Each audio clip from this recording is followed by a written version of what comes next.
Hi, my name is Banish Deb. I'm a Solutions Architect Data Warehousing Specialist at AWS. Today, I'll show how customers can implement federated login to Amazon Redshift with Microsoft Azure Active Directory. By the end of this demo, I'll connect an Amazon Redshift cluster using Azure AD credentials through Redshift JDBC connector. First, let me go to my Azure portal. In that, I have already configured a directory analyticsaws.com. I have also added 3 groups named admin, data scientist, and support user in it. I have also added a couple of members in each of these groups. For example, B. Simon is part of admin group, and under data scientist we have members Adric and Manish. Now I'll create an enterprise application for AWS which can be used for both single sign-on to AWS and also for federated login to Redshift. I'll click New Application, search for AWS, add, and a new application for AWS gets created. In that, I'll navigate to single sign-on and then SAML. My single sign-on related attributes are pre-configured here. Let me edit the user attributes and claims. The attributes for role session name, and session duration are already configured. Now, I'll be adding 2 Redshift specific attributes, dbuser and autocreate. Click Add New Claim, dbuser. The namespace should be Redshift SAML attributes. Then user principal name and hit save.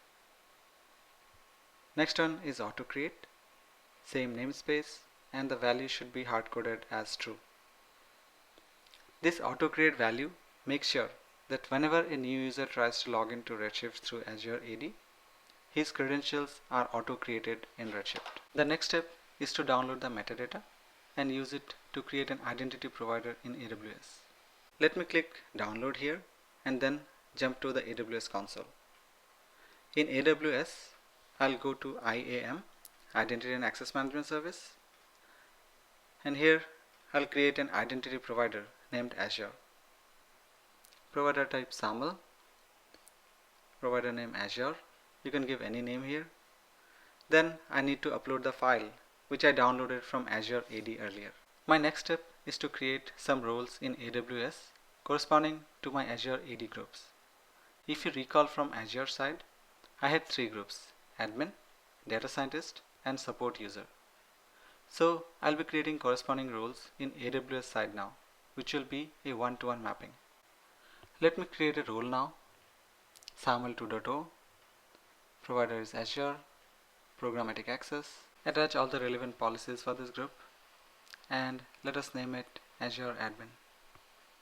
Though I used administrator access here, it may not be recommended for production unless you want to give all access to this particular group. Similar to admin, we'll also create 2 other roles for data scientist and support user. The next step is to create a custom IAM policy to allow federated login to Redshift using the Azure credentials. I already copied this policy from Redshift documentation. One important thing to note here, at line number 21, I have hard-coded the group admin, which signifies any user coming from Azure through admin role should have access to join admin group in Redshift. Similarly, while defining the role policy for data scientist and support user, I'll hard-code the group names for data scientist and support user too. My custom policy Redshift AD for the admin role got created. I'll need to configure similar thing for data scientist and support user as well. Let me attach inline policy for data scientist. Here also I need to copy paste the policy and change the hard-coded group name to data scientist. My next step is to create a policy with list roles privilege. I'll go back to IAM, policies, create policy, JSON, copy paste. I'll call it list role for Azure, and then I'll need to create a user added to this policy. So click add user. I'll name it Azure user, programmatic access, and attach the policy that I created earlier. which is list role for Azure. This user will be used by Azure to probe all roles that I have in my AWS account. So I need to copy the access key and secret access key and then go back to my Azure portal. Here I'll need to open Enterprise Applications, AWS, select Provisioning. By default, provisioning mode is set to manual. I'll need to change it to automatic and then update the client secret and secret token with the access key and secret access key which I got from the previous step. My next step is to change the provisioning status from off to on. One thing to keep in mind is to wait few minutes after changing the provisioning status. If you try to change the provisioning status immediately, you may see a failure, as I am seeing now. I waited 5 minutes and now I am changing the provisioning status to on. Click Save and it got successful. I'll now map all my Active Directory groups to their corresponding AWS roles. So click Users and Groups, New User, select the group name in Azure, then select the corresponding role in AWS, which is Azure Admin in this case. Hit Assign. Similarly, I'll map the group Data Scientist with role Azure Data Scientist. And support group is also same. Now I'll quickly test if my single sign-on to AWS is working fine. If I navigate to single sign-on, at the bottom I'll find the option to test.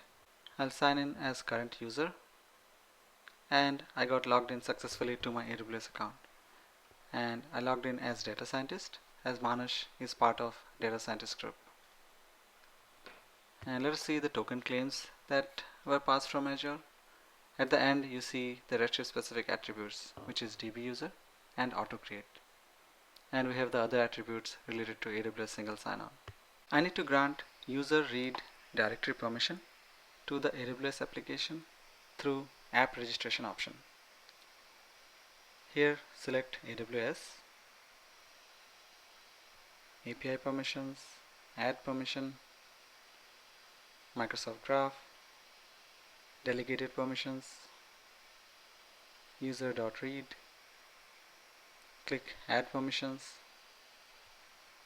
and then grant admin consent for this permission. Next, navigate to secrets and assets.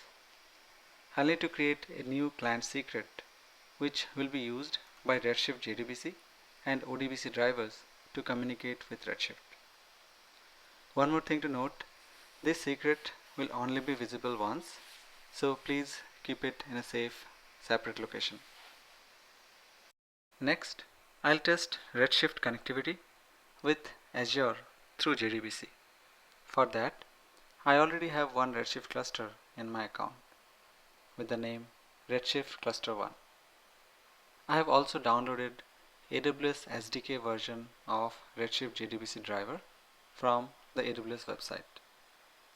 I have also installed JDK 8 from Oracle website, and I have also installed SQL Workbench client.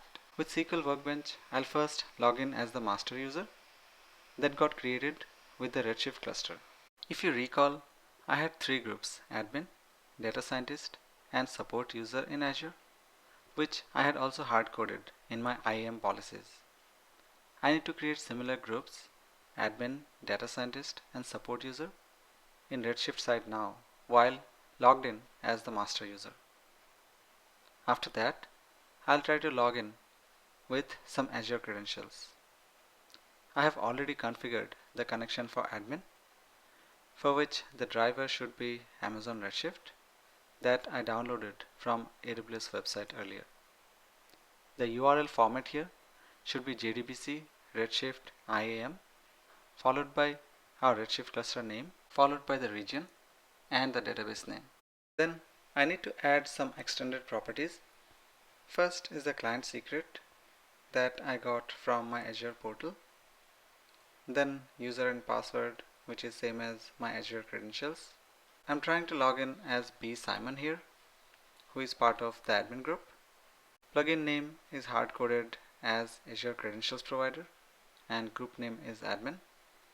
Next, I need the client ID and IDP tenant, which I can get from my Azure AD app registration option. AWS. Here I can see my client ID and also the tenant ID. So I'll need to use them in my JDBC extended properties, and then I can test and see that the login was successful. So I logged in to my Redshift cluster as bsimon at analyticsaws.com.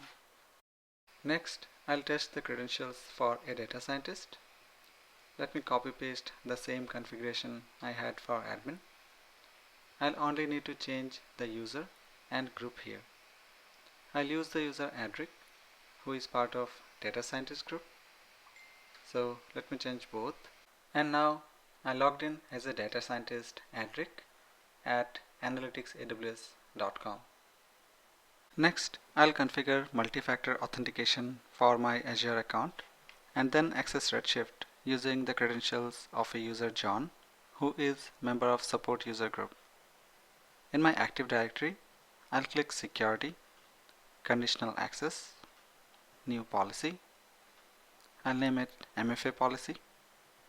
For this testing, I'll assign it to all users and all applications, then select multi-factor authentication and enable my policy.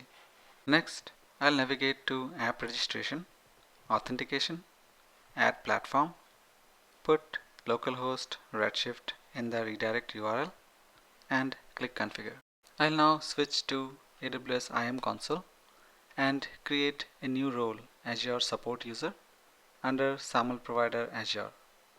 Here, I'll add an extra condition for SAML audience string to match localhost Redshift and then create the support user role after adding relevant permissions.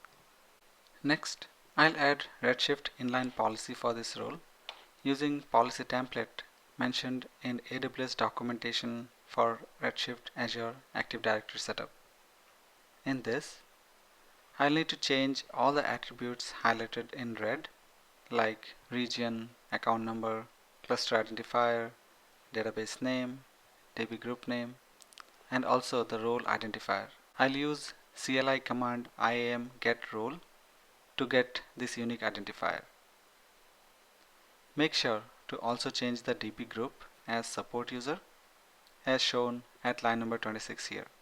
Next, I'll go back to my Azure portal, Enterprise Applications, AWS, and add assignment for support user group with the newly created role in AWS. Now I'll open SQL Workbench and create a new connection for support user by copy pasting my previous configuration for admin. I'll put the AD credentials for John and select extended properties. I don't need the user and password here as I have already added them in the previous screen. Only change I need to do is to add browser in the plugin name and also change the group name to support user. Let me click test now, which will open Azure login window. I'll put the login ID, password, and also the MFA code sent to my Microsoft Authenticator app. Then I can go back to SQL Workbench, which shows connection successful. So I was able to log in as John using his Azure multi-factor authentication credentials. These were the steps to implement Amazon Redshift federated login with Azure AD. Thanks for watching.